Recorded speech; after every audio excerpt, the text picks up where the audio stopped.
If we do see an extension from the European Union, will your party, will the Liberal Democrats back the call for an election on December the 12th?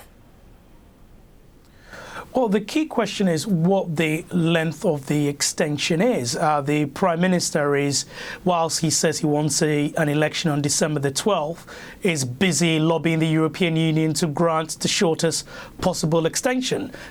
So it is mixed signals from Downing Street. But our main concern is that no deal really is taken off the table, because there is the potential risk here that, without a reasonable extension, that the Prime Minister can still take the country out of the EU without a deal. The broader picture as well for us is all of this is to distract from the fact that Boris Johnson failed to deliver Brexit on the 31st of October, do or die. So we've got a lot of mixed signals, a lot of chaos and confusion coming out of Downing Street, because they don't want anyone to be focusing on the fact that he's failed in the central mission of his government.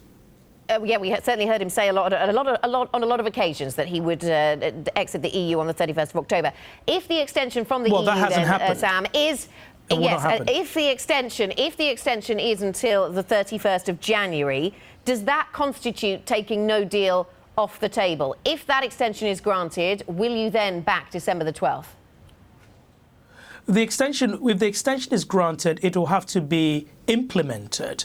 This is a Prime Minister who wrote 3 letters to the EU and one he didn't sign for the extension. So obviously you'd want to see that extension is fully implemented, rather than it's granted by the EU, but somehow Johnson's Downing Street still tries to find a way to wriggle out of it and leave without What does implemented mean, Sam? What do we need to look for when you say it needs to be implemented? Well, the government has got to very clearly accept that this is the extension, that we're not leaving the EU on the 31st of October.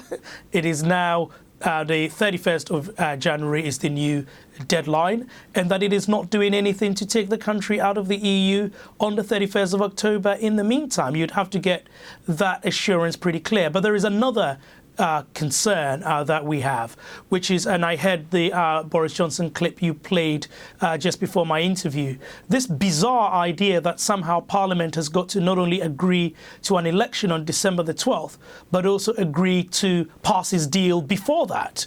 Now, I happen to think his deal is a lousy deal. It's worse than Theresa May's deal, which is why he doesn't want to allow it proper parliamentary scrutiny.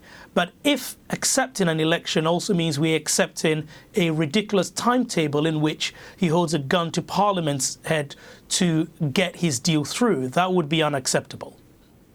Just to press you a little on what are the criteria for accepting an election, Sam, if the government says they cannot take no deal off the table, and I think one of the front bench has been saying that in the last few minutes, if they say they cannot... Well, what do they mean they cannot? What do they mean they cannot?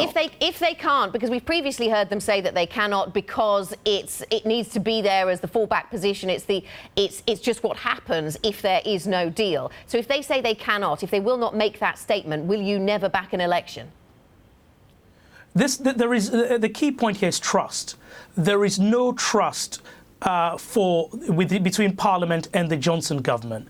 This is a Prime Minister who prorogued Parliament, turns out illegally, so he could deliver a no-deal Brexit.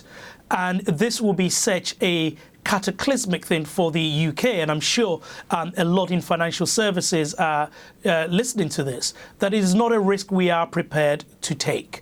And certainly, I think after 31st of October, we can discuss this more clearly, but there is no trust with the Johnson government to give him the benefit of the doubt that he will still not try to take us out on the or before the 31st with no deal, because for the Conservative Party, that is the way they defeat the Brexit Party. So the Conservative Party's interest is to do or die by the 31st. We don't believe it's the national interest, and that is why we want to make sure that that extension is properly secured and implemented before we can have any sensible discussion about a general election and a general election date. Is it possible, though, Sam, that because of what you've said there and the lack of trust, that we end up with an opposition that won't back an election any time before it would happen in the Fixed Term Parliaments Act, so any time before 2022, and therefore we're kind of in limbo until 2022? I think that is unlikely that the Parliament will stagger on till 2022. But the person who most needs the election today is Boris Johnson to cover up for his failure. He's got a majority of something like minus 45. He's lost his confidence and supply partner. He's failed in his central mission. And that is why he is desperate for Parliament to agree to it on its terms. There is nothing that says the opposition has to agree to an election on his terms. There will be an election soon, but Boris Johnson will not dictate the terms.